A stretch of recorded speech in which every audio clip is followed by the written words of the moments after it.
Now we're live. Also, it leaves Had to. not to trust ourselves. Although backlash our problem. If you move more backer, I can't move much further backer because things that are behind my. I move back, then it's like here. Moving back ain't going. So we are live now.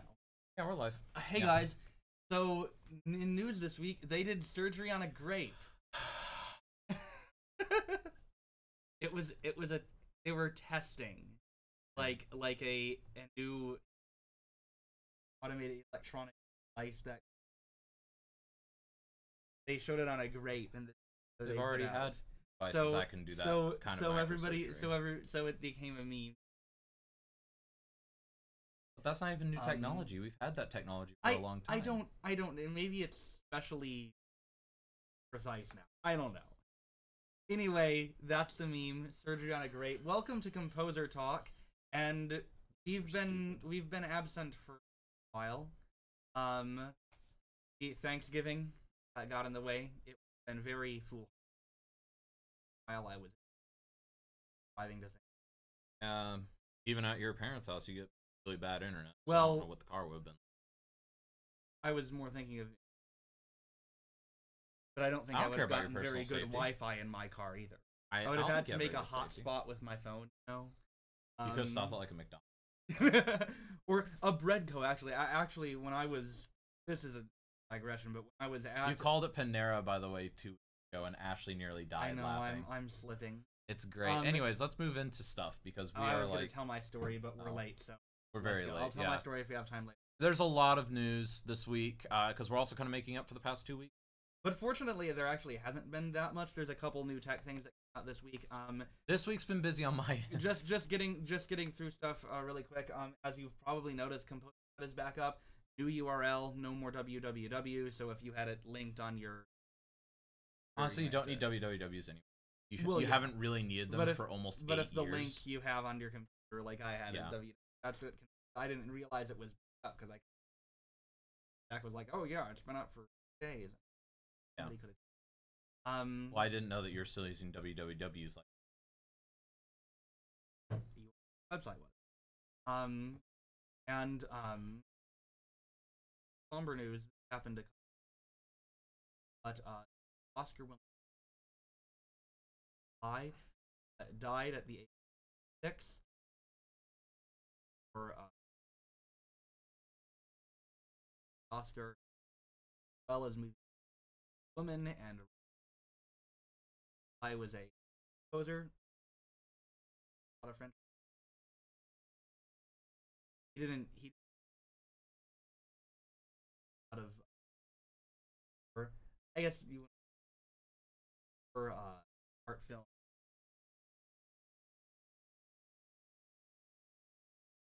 So, R.I.P. Lai. Continuing, this is just an. This is all. I found this at the New York Times. An interview with Joan Power, whose music was the featured National Sawdust concert, celebrating her on her 80th birthday. So Power has been in. And then she had this interview, and some of the quotes are pretty great. So, and pertinent for composers, so I wanted to quote from Joan Power in the article. So this is her talking about her compositional career and how it began. So I wrote a piece, and it was a disaster from beginning to end. I said, I know I can do better than that. So I did that for the next 40 years, trying to create a piece that wasn't a disaster. And at her position now in her career, there's still so much. Quote: "There's still so much to learn. The bass, piccolo, I'm still. Those are all weak areas. And to get there with. So I just found it interesting and a little bit inspiring that Power is 80 years old, and her description of her compositional career, trying to write a piece that's faster, and I'm still learning these areas. So I think that's kind of a helpful reminder. We never really get there, do we?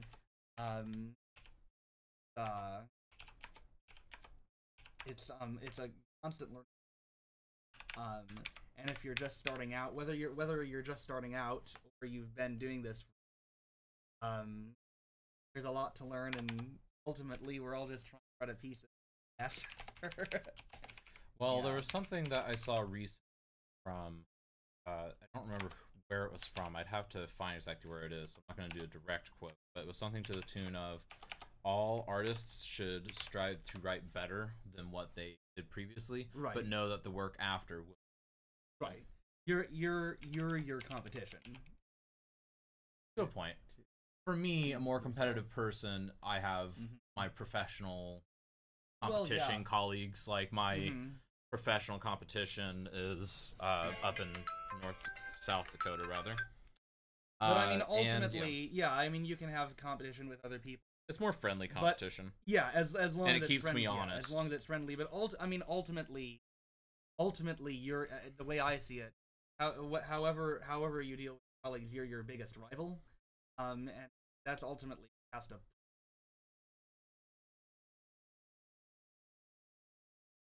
So anyway, that's on into some tech news. There hasn't been that much outside of the tech world the past few weeks, dude, but the tech world blew up this week. Well, okay, there was. So first of all, 2 weeks ago, Cubase 10 came out. We're a little late to the party on that, but in general, here I have a full press release. There we go. Okay. Over the rain.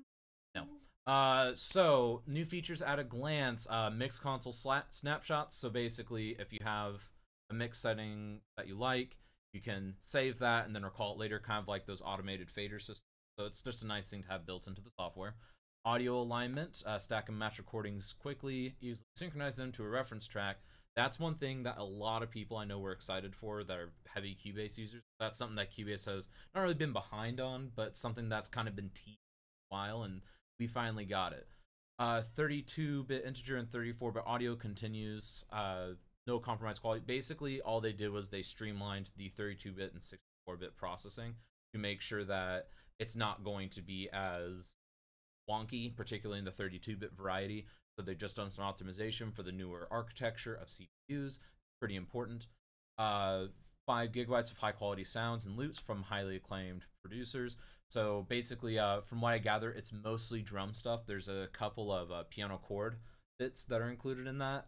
There's, of course, some of the standard, R samples, like that. But the big thing was there's kind of an overhaul on the drums system. So that's a good thing for anyone that writes that type of music.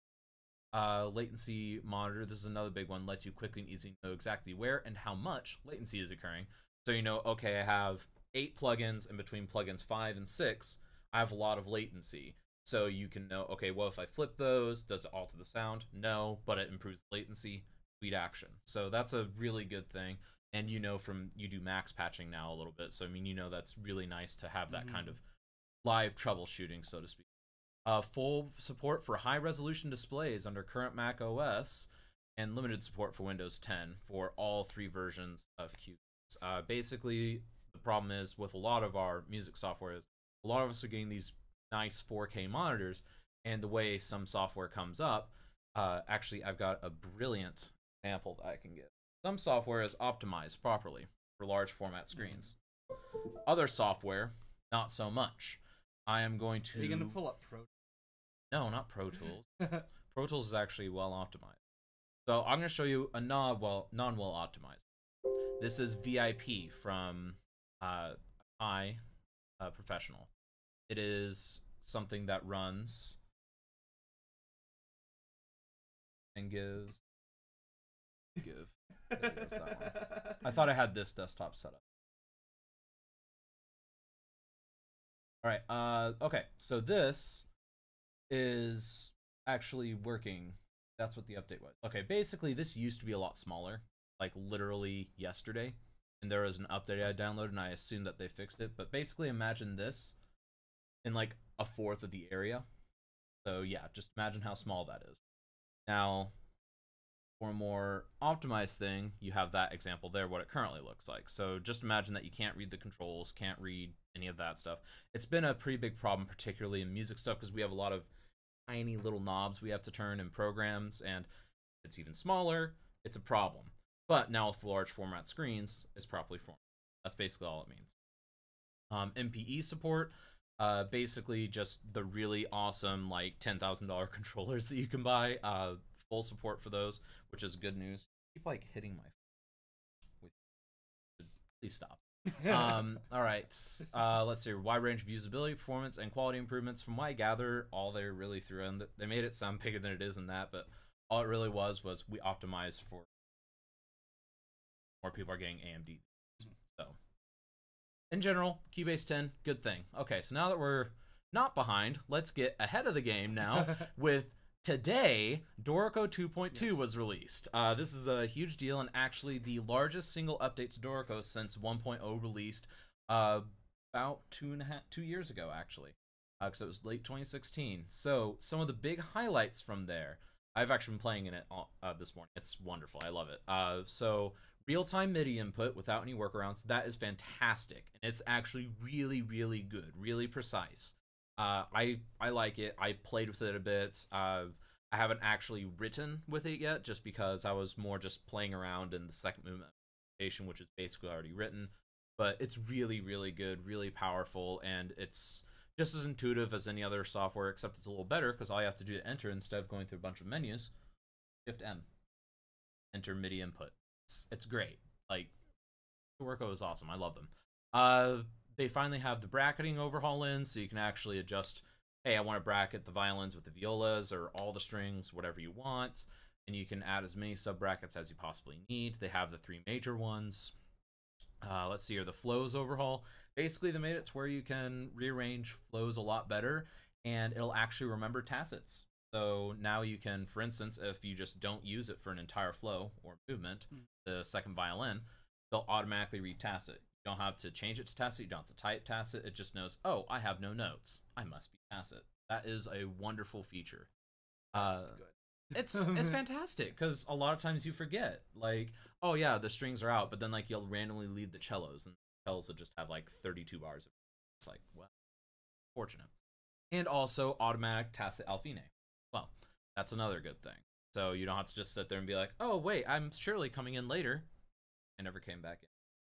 So that's actually a really good thing. Page layouts, you are now able to actually start a flow on an existing page, or a movement rather. That's a pretty major thing. So no more of that large awkward dead space. And you can do it per flow as well, which means if you know that after flow 2 there's a huge gap before flow 3 starts, you can have that start on the end of flow 2, but the gap after flow 1 will be there. So that's pretty nice. Let's see here. What else? MIDI and music XML import is now smarter. Basically, it's just a lot better, and it doesn't make a lot of the silly mistakes, and it remembers commands as well as tempo mark.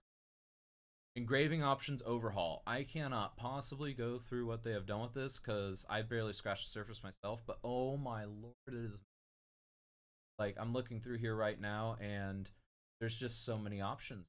And the best part is, you can now adjust all this stuff. Like, I'm sitting here, I'm just messing with my margins right now without going into any sub-menus. I'm not altering it much. Get the idea, like, you guys can't see on. But yeah, I'm gonna undo that. This is my dissertation. Editing the. It's wonderful. That sounds like a. Don't say it. Music-based young adult. No. That's horrible.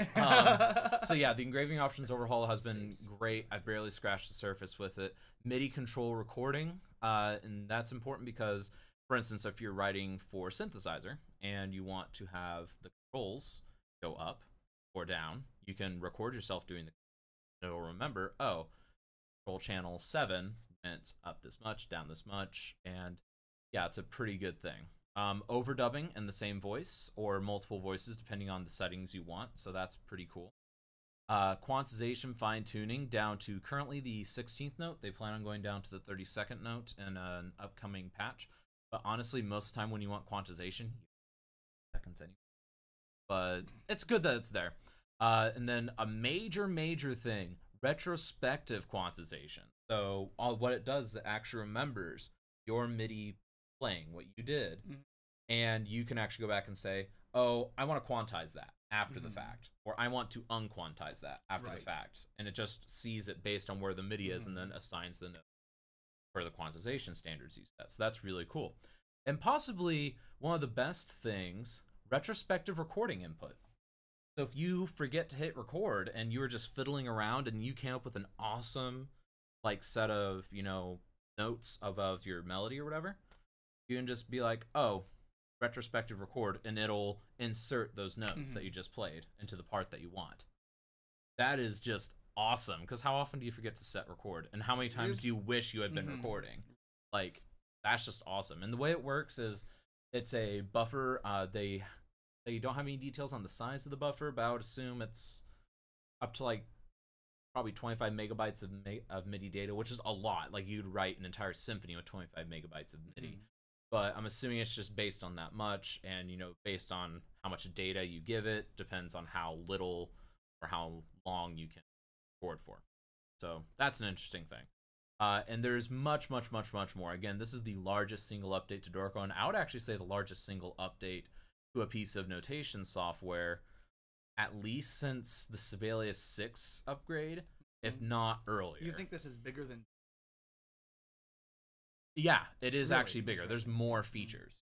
Yeah, because Dorico's given a lot of micro updates. 2.0 is more a back-end overhaul, and support for new sound sets, that kind of stuff. There's just a lot more included in this. I mean, a lot of them are smaller things, but there's just a lot. Like, there's a lot of stuff here that's been on the back burner since 1.0 that people have been begging for. That's just been like, hey, we're prioritizing our things, and just a lot of things happen to line up to be ready at this time, and so they just gave it all to us. They didn't wait till 2.3 or 3.0 or whatever. They just were like, here, have it.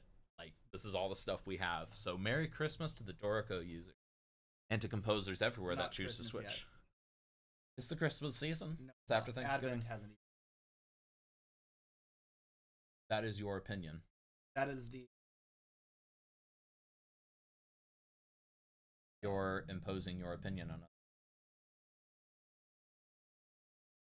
Says that they're right. Anyways, it's the Christmas season. Everyone recognizes it. All right. No. Yes, everyone does. So still November. No, it's Christmas season. Anyways, we're not having this debate. Forte 10 has released. The majority of humans will agree with. Forte 10 has released. Do a poll. No. Send us your opinion. Shut up. Forte 10 has released. This is, for those that don't know, Forte is kind of just like, it's kind of a third stream alternative, so to speak, to the major notation software, Finale and Dorico and Sibelius kind of leaders. This one, I think, has a race the music score. I think this is that. It's very small notation software, but it's good. I've used it. It's kind of a good lightweight. I don't even. I know that they're cheap. Yeah, it's significant. It's like the premium right now. Yeah, $159. Like, and for the box, it's only $2 more. Like, you get what you pay for type thing. It's a good development team. It's a smaller team. They've got a total of 7 humans involved. That includes the person that does their blogs, who is only there part-time. So 6 full-time humans, 1 part-time human. And it's decent. So, I mean, if you're in that weird range where you can't quite afford one of the lead. Or just use. But, like, if you're above MuseScore, but, like, you still need a little more, but you can't afford Sibelius, that's a good alternative. But, I mean, honestly, like, just get the educational version for $100 more than that. Or, honestly, like, they have the subscription. Do that for a few months, yeah. It's not hard to do, but it's there. It's noteworthy. The biggest things that they added are their music scanning, which Sibelius used to be really good at, being able to just scan music with a scanner and just be like, hey, here's that Bach cantata that you've been playing. Well, I mean, the program that you have to pay extra for, one that comes with... We'll see, but whenever I bought Sibelius... Really? Keep in mind, I've owned Sibelius for a very long time. Well, honestly, it's an expensive piece of software to update. Like, I know the stuff that goes into it. Like, honestly, it needed to be separate. Like, the fact that it was included was kind of a poor marketing decision on their part. Well, yeah. Like, and honestly, there's a reason why I used it so long, even into my Dorico days, but now I don't scan music in as much. I just type it in. It was better than anything else on the market at scanning things in music. Like, it just knew what to look for. They had mastered that. So, I mean, it's worth it, in my opinion. Anyways, so that's it for the tech-related news. There's some Cyber Monday stuff going on. A lot of it's kind of running all week. Sweetwater's ends today. That's pretty important. Sonyvox plugins, plugin libraries in general, they're on sale all this week. So if you work in Pro Tools, you work in Dorico, Cubase, anything that uses audio, there's probably a plugin out there that you've been wanting that is cheap and or free. For instance, 99-cent plugins. That was something that Sonyvox had. I don't know if they have that set anymore, but they had a huge selection of plugins for just 99 cents each. And granted, those were like their $10 and $15 plugins, so they weren't like the big ones. But still, I mean, you can get a lot of plugins for very cheap. In fact, sometimes they put them for. And then one that is worth mentioning just because it's everywhere, but Guitar Center, 15% off. I'm still not sure if that's even Black Friday Guitar material. Center, Well, actually, it's not price compared to what I pay for things. The tech stuff, guitars, instruments.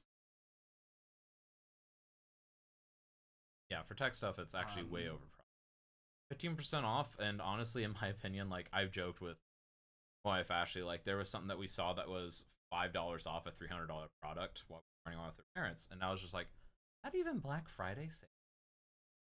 Here, Black Friday, it's like 50% off or like 30% off. You don't hear. Like, what is that even like? If they were smart, they'd have done what Ashley likes to complain.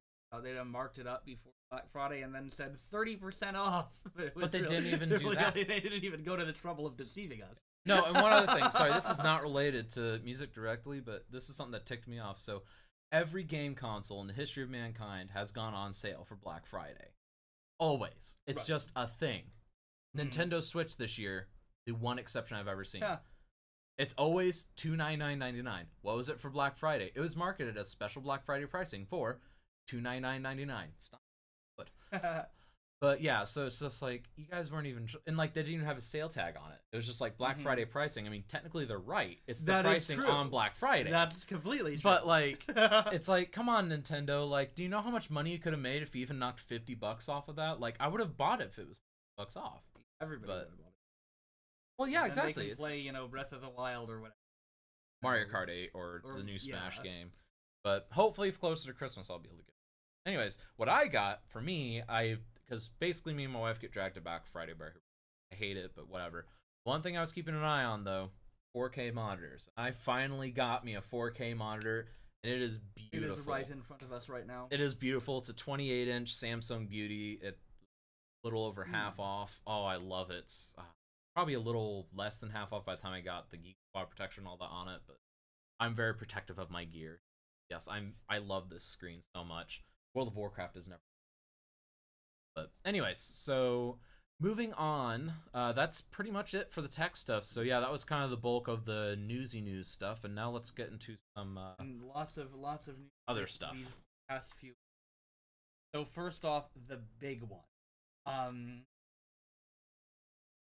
Kurtag, probably most of you, he's a big name of 20th century modernism, has just premiered his opera. I have today on our sheet because I wrote. Premiered on the 14th this month at the Teatro alla Scala in Milan, Italy, with Dutch National. Opera is a setting of Samuel Beckett's apocalyptic play. Andras Wilhelm, who's an eminent Kurtag scholar, probably the scholar in the world today, said, and I quote, "Fundamentally, this is the end of a genre. Kurtag's opera could be the end of traditional thinking." Those are big words. We'll see if it's true. But probably not. Probably not. Composers will just keep doing whatever they want. But regardless, and he's of course biased as a specialist. Regardless, this is a really important work, the first opera of a really important composer, and he is 95 years. Like this dude been around the block. Think about this. Masses. It'll be like, oh, let's, we've been waiting for 10 years for that, for the offer from that Kurtag. Maybe we'll give this Daniels guy a chance. No, this opera was like 10 years in the. He's been writing it for a long time. So yeah, that's big news. I don't understand writing something long personally. Well, I mean, hope if it's good, then it's worth it. Hopefully, I plan to check this out. I can get it. Obviously, if you're you won't be getting it in the library. Then, you won't get it for very long. You have to wait as we do. But a good thing to have. So yeah, I've actually seen the play that this opera's based. Worth seeing in opera form, because sometimes things are put in opera form that probably didn't need it. Here's the thing. I hated the play. I did not like it. It was I tend to like weird stuff.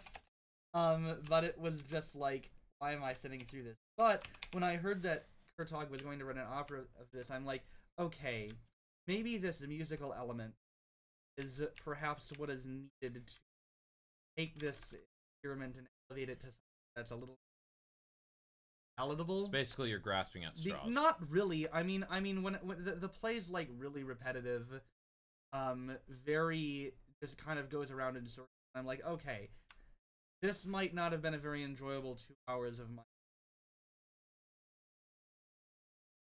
But with the music added, it's a whole new dimension that you're at. I mean, it's really not Endgame by. It's a hybrid art form. So I'm hoping it'll be a good thing, and I know Kurtag's a good composer, so at least the music will probably. So we'll have to find out. So and then another big operatic premiere by an eminent Kaija Saariaho's.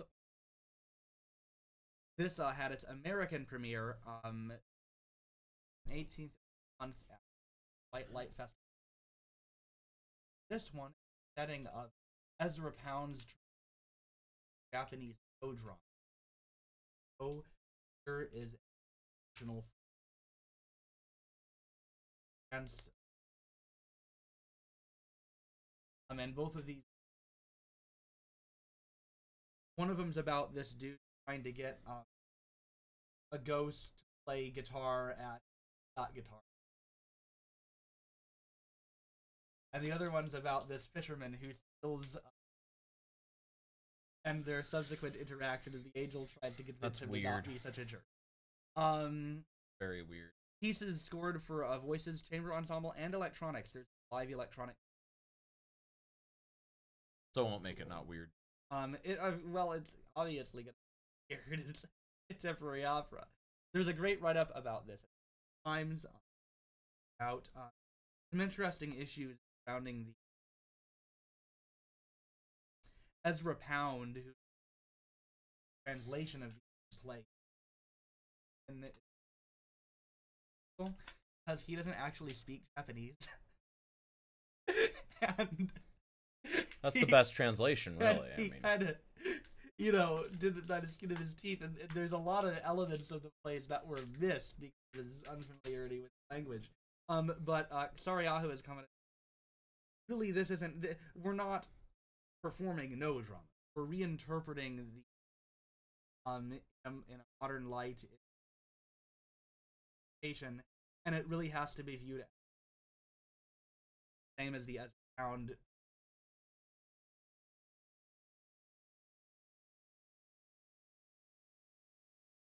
So, again, opera premiere, probably have to wait for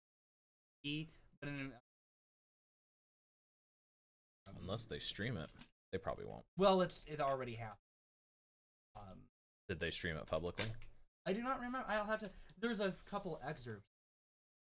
Well, there's always excerpts. I'm actually not sure if they.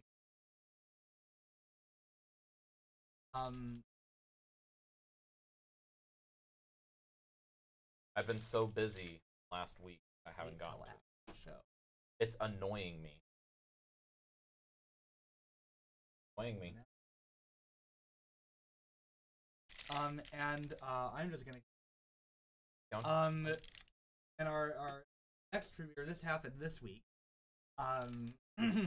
Is from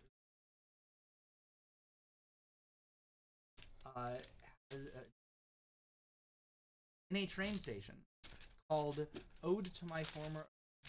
And the gimmick of this piece is that it's performed using stuff people leave on trains as part of the. That's There's a thing. Surfboard percussion. There is bowing. Their stringed instruments with umbrellas. It's really funny to watch. The piece has exactly 11,004 in it to represent the number of items left on train by British train patrons. I like the idea of this kind of thing because I'm big into found sounds. I think we should be using found sounds more often. Hence why last semester in NCIE it was about found sounds. But the only thing I'm worried about is I still don't think that the common public is on board with found sound yet. Like, I think it has a niche, and I think people like it in an improvisatory setting. But in a concert setting, I don't think they're quite sold on it Well, yet. That's why I have to keep doing it. I'm not disagreeing. Have you listened to the video they have up? No, I read your description of this. This really, I mean, it's not the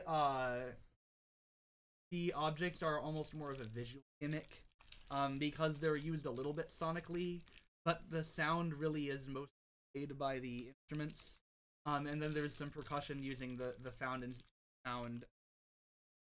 And like I said, there's a place where like they bow with it. but so it's not like I think it kind of could have been cooler. Also, is there a cutout of Donald Trump solo? I did not see it in the video. Is there a prosthetic leg solo? There's some really funny things people leave on trains. One of them, like Zach said, is a cardboard cutout of Donald Trump that was found this past year in a British train station, a Star Trek costume. But yeah, so it wasn't like as cool as it could have been because they could have used the found sounds more. But they were trying to. I have one question. What? How do you leave your prosthetic leg on it? You know, I don't know. There's a lot of things you can leave on a train. The whole point of this performance was to like encourage people to come get their crap. Because the people at the train station I just want to know about the prosthetic leg. Don't want to deal with your lost stuff. But I don't know either. How do you leave? Like, there must be some like rich person like, oh, I left my prosthetic leg on the train. I always have to buy a new one. Like, I mean, surely you'd notice about 2 steps out of the train. No big deal. Yeah, exactly. Like, pull over. That's the part I'm like, confused hopping about. out of the train. Like, what? So, yeah, like the whole point is to encourage people to come get their. I just want to know about the prosthetic leg. What's also interesting about this is I cannot find anywhere that, like all the articles about it just say the Royal Philharmonic Concert Orchestra wanted to do this thing, so they wrote a piece. And I'm like, so all of them wrote? It might have been an improvisatory piece. It didn't sound improv. I imagine that a couple of them collaborated on it. So, into recordings. So first of all, from Newsome, 4 weeks ago,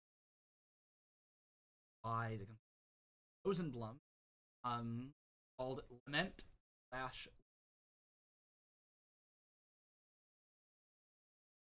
Power, the Project, Flux Quartet, Mantra Percussion, the Pittsburgh New Music Ensemble, Lindsay Hesselman and Lisa Egger, and it's based, at least the title track is based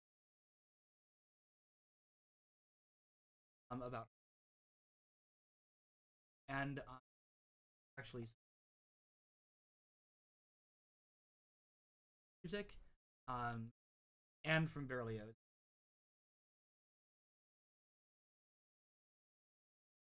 This one's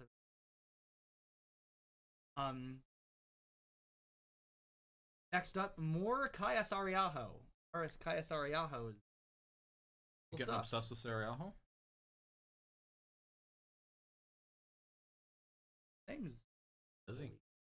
You should stop being busy. So Kaija album is Saariaho X Koh, and it's a collaboration. Well, it's violinist. You should have done. That's what. Was. It's X. Saariaho. I don't know. But anyway, famous violinist Jennifer Koh did several Kaija Saariaho works with Curtis University ensemble. This has a recording for piano trio as older pieces, and is available from Chicago label Records. I've never heard of this. So Padma Newsome. Padma Newsome. This is an interesting. Padma Newsome, and he is kind of sits on the board. This new album has folk and classical tradition. And is inspired by the natural land home in Malakuta, Australia. So, Newsome. I've always wanted to listen to Australian music. As well as a composer, almost all of the instruments. I think I should do that sometime because I can play a lot of random instruments. You can play all the section as well as melodica, piano, guitar. I do most percussion. You could do an album. Yeah. I can do very basic trombone. Seriously, I can play a scale on bassoon. I can do a scale on bassoon, and I can play Twinkle. Yeah, now you're doing it. This is how a trombone is played. Looks like you've got like a giant corn dog that you're just trying to like shove in. Like, I gotta eat this in the next minute. I'm glad you chose to use that image. Come on. Next up, get your mind out of the gutter. New album, ROCO, which stands for River Oaks. Visions Take Flight. This ensemble has given 75 commissions. And for their debut album, the musicians selected their favorite 5 pieces that they've ever commissioned. Karim Alzand, Rina Esmail, Derek Bermel, Anthony DiLorenzo, and Marcus Moroni. This is available from Nova Recordings. Moroni. Like,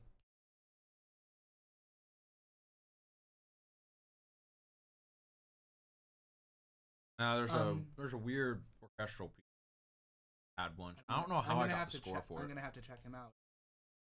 I have one of her scores. I don't remember what. I think it's called like Different Memories or something. I'm not sure if it's the one that's on here. No, probably not. This is an older. And then 2 more releases are good friends, new Focus recordings. The clarinetist Marianne Glythfeldt has released, which has clarinet and electronics by Link, Michael Kuhn, David Taddy, Elizabeth Forrest, and Nathan Davis, the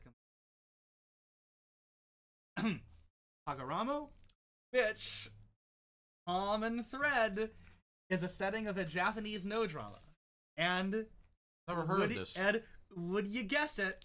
It's one of the same no dramas that Kaija Saariaho sets in her piece that we just talked about. Obviously earlier. Copied. Particularly the one with the fisherman who like steal. This features vocalist and Catalan Caroli, with international ensemble, along with dancers and a of puppeteers. This is again available. So that's about all of them, or at least all the ones that we're covering. Yeah, lots of catch up. Some interesting things. We probably won't have to play catch up again. No, we're getting into the holiday season. People are starting to slow down. When you're going to disappear for 5 weeks. Regardless. 4 weeks, whatever. Regardless of whether you define this as Christmas or not, all the stores are doing it. So you're gonna walk into Jimmy John's and they're gonna have their You know what Jimmy John's does? Most Jimmy John's I've seen, they stick a little tree by the register. That's their Christmas I was decoration. speaking of Pickleman's because this is Pickleman's decorates. has their lights up, but not everybody has a Pickleman. It's like a regional thing. So Jimmy John's is like everybody's got it. Actually, no. I don't. Springfield didn't get theirs until. I don't actually. I mean, Jimmy John's at least is widespread in the Midwest, but I'm not actually post. No, it wasn't widespread. Midwest. That was relatively. I mean, it is thing. now. I mean, it's relatively. There's one. It's not as widespread as you'd think. Here. Not as much as like Subway, but Subway's been around for. Anyway, so things to discuss. So, yeah, this is a little. You want to do this a is more interesting, but you have 15 minutes, 13 minutes. Let's just talk about the collaborative competition thing.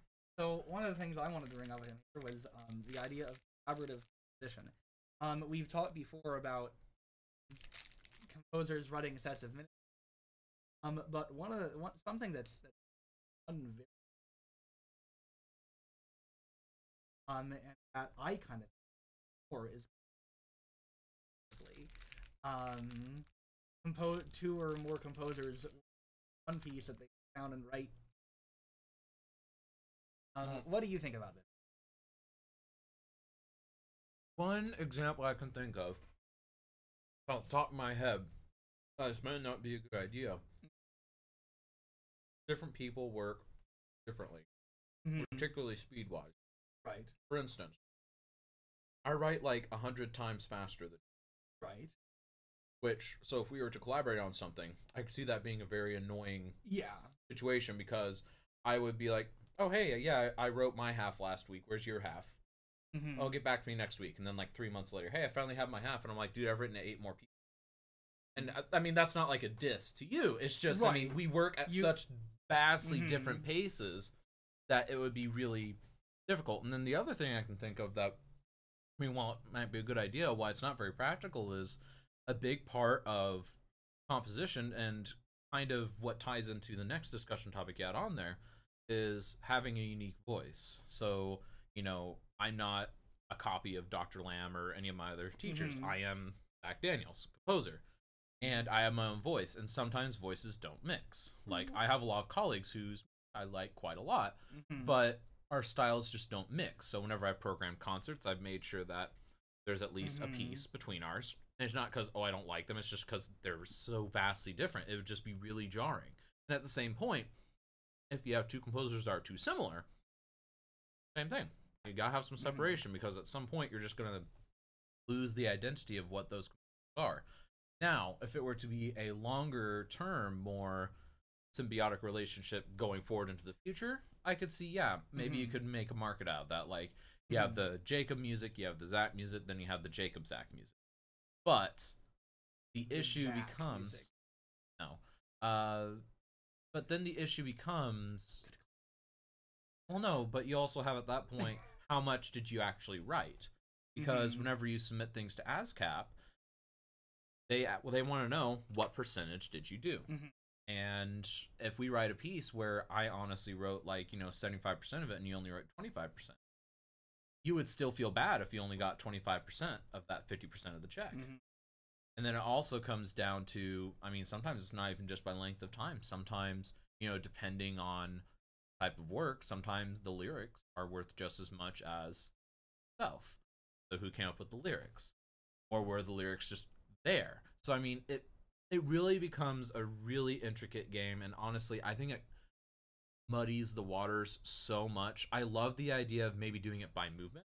So like, let's say a symphony of 5 movements with me, you, and 3 other composers.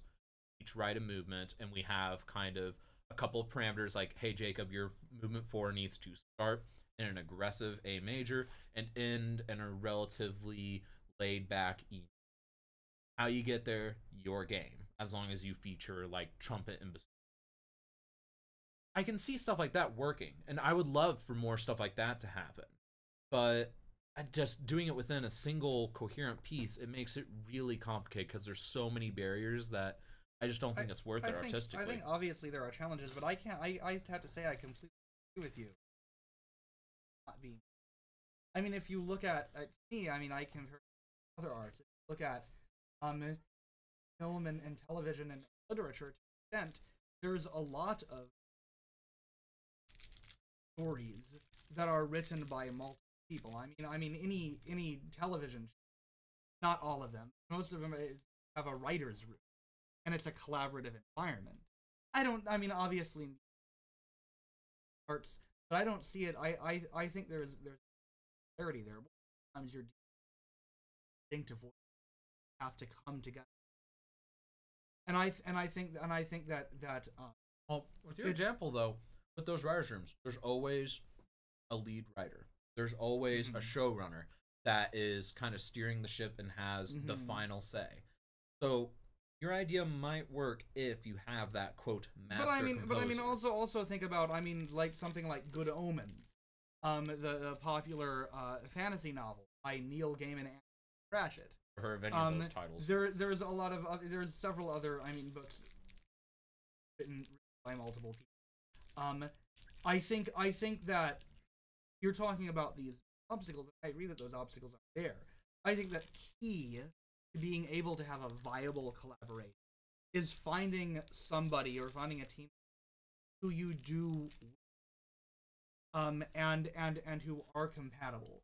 I don't think it works that just any composer could be like, oh, let's get together and work on a piece, because like you said, there are workflow things, and there are a lot of other have to consider method too. Are you sitting in a room writing this piece, drafting this together?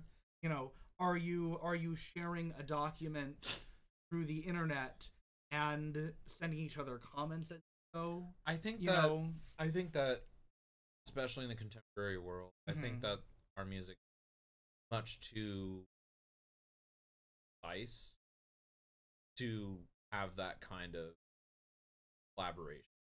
Because the thing I think of with that is, I think of programming. I think of, for a large set project, you divide it. This team is going to specific pieces of program.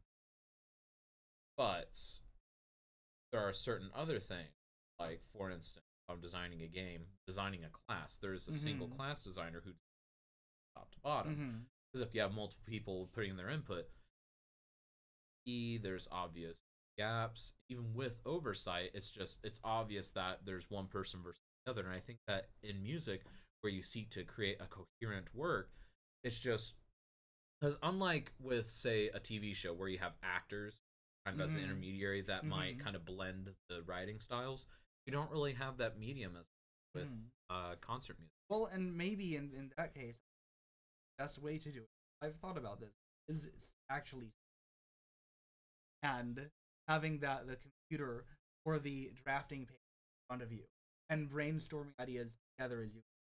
Now, of course, that is, you have to have the space to put that. So it's something that hard. I think it would be hard to do. Have a. Even in the university, I'm going to play the pessimist. Like, who has the time? Because well, you frequently find yourself running out. Right. You're taking like classes,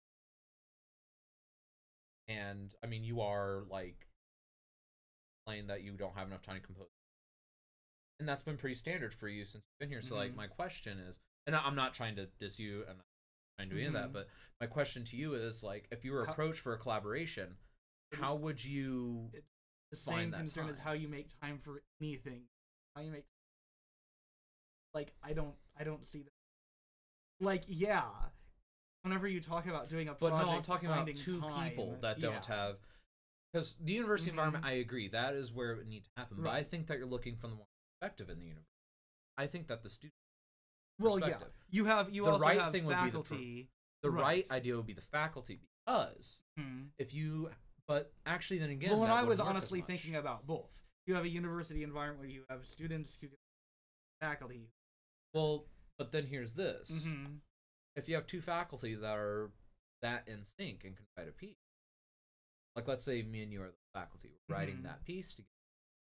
What's the difference of the student studying with you and me from their perspective? I think you're making the assumption that two composers reliably are not going to be distinct enough in voice and approach to work with students differently. I don't think is a fair one. No, what I'm doing is I'm taking the perspective of a student looking in. Your average student, because keep in mind, the average student unfortunately does not do any research. They just kind of show up and they're like, oh yeah, I've heard a piece of it. And for that average student, they wouldn't be able to distinguish because they'd be like, oh, they collaborate on pieces. I'm just thinking of myself as a student coming in. Well, yourself. And saying, oh, the two of the composers worked on a piece together. That's cool. You know, this is probably a friendly, collaborative environment. You know, I don't know how everybody would, but I kind of doubt that your average student who isn't going to see collaboration of faculty members. No, not negative. Just like if you want to study with multiple people and have that environment where, okay, I can spend a year with one person, a year with another, and then, you know, settle on someone for my last 2 years. That's something that a lot of people do at large institutions. But something I just thought of where actually this does already happen, and it's actually an area that's quite successful. Live electronics. Collaborations. Yes, because you have especially in the gray hair crowd, like Dr. Lamb's age, try to write live electronics. A lot of times what happens is they write an acoustic. They write, hey, here's this, and then they just kind of give a vague thing of, hey, well, but it depends on the depth. Like, for some things, it's like, hey, you know, I want something reflection-y here, I want something ambient here, I want to echo the chords here. And depending on the amount of work, I feel like that second human is either a recording engineer or a composer, depending on the amount of guidance that that first composer has given them within the piece that they wrote. So I think that it does exist. Just I think also, that the realm of purely acoustic music might just be not too challenging, but I think it's challenging enough that most people will choose the path of least resistance, which is just I'm going to write my own music. Another example, most, I would say much popular music collaboratively. And much of that music is successful. And I think if you're doing, and I think that another way in music that composition that evolves out of improvisation, in that sense, it can be very helpful to have some. Then you gradually.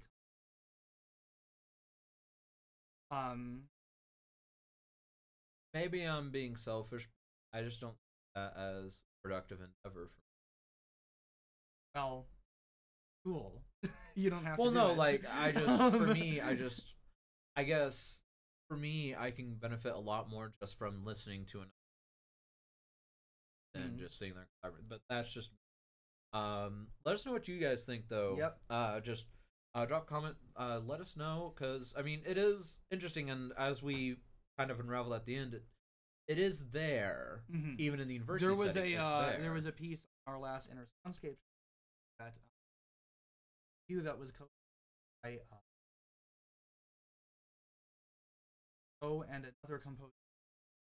It was a similar situation to what I listed. So That's Yeah, I don't remember again, I think electronics might be. Yeah, let us know what you think. Hello, and more on that next week. We're out of time. I gotta go. So, send us your hate mail. And also tell us when you. There's actually research put up there. I don't care. Keep See you guys. Bye.